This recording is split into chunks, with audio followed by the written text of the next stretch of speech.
നിങ്ങളിൽ എത്ര പേര് ആടുനോമ കഴിച്ചിട്ടുണ്ട്? 2-2.5 മണിക്കൂർ മട്ടൺ ആൻഡ് സ്ലോ കുക്ക് ചെയ്തിട്ടാണ് ഈ ഒരു ഐറ്റം ഉണ്ടാക്കിയെടുക്കുന്നത്. പിന്നെ ആ പുട്ടുറുമീസിലെ ബീഫ്, ഉഫ്, ഒരു രക്ഷയുമില്ല മക്കളെ. ഇതൊക്കെ കഴിക്കുന്നത് ഈ കാണുന്ന കായലിന്റെ ഭംഗിയൊക്കെ ആസ്വദിച്ച് എസ്തെറ്റിക്കലി വളരെ ബ്യൂട്ടിഫുൾ ആയിട്ടുള്ള ഒരു കഫേയിൽ നിന്നാണ്. തടിയൻ ഷെഫിന്റെ കമ്പം കൂട്ടി വെച്ചിട്ടാണ് സ്റ്റാർട്ട് ഓഫ് ചെയ്തത്.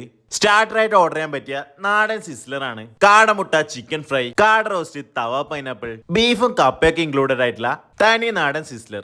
ബേസിക്കലി ഞാനൊരു പുട്ട് ലവറാണ്. ബീഫും ചിക്കനും പുട്ടും ചെറിയ കിണ്ടിയില് തേങ്ങാപ്പാലോട് കൂടിയിട്ടുള്ള പുട്ടുറുമീസ് ആണ് എനിക്ക് ഏറ്റവും ഇഷ്ടമായത്. തേങ്ങാപ്പാലിൽ കുതിർന്ന നല്ല സോഫ്റ്റ് പുട്ടും ആ ഒരു ബീഫ് റോസ്റ്റും കൂടി കൂട്ടിക്കഴിക്കാൻ എന്ത് ടേസ്റ്റ് ആണെന്നറിയോ? ഇതാണ് സാക്ഷാൽ ആടുനോമ. ഈ ഒരു ഐറ്റം പ്രീ ബുക്ക് ചെയ്താലും മാത്രമേ കിട്ടൂ. പഞ്ഞി പോലെ സോഫ്റ്റ് ആയിട്ടുള്ള ഈ ഒരു ഐറ്റം മസ്റ്റ് ട്രൈ ആണ്. And finally non alcoholic wine വെച്ചിട്ടുള്ള ഉട്ടോപ്പിയൻ സാങ്ക്രിയും കൂടി കുടിച്ചു. ലൊക്കേഷൻ എറണാകുളം പനങ്ങാടുള്ള cafe Utopia. Do try it out.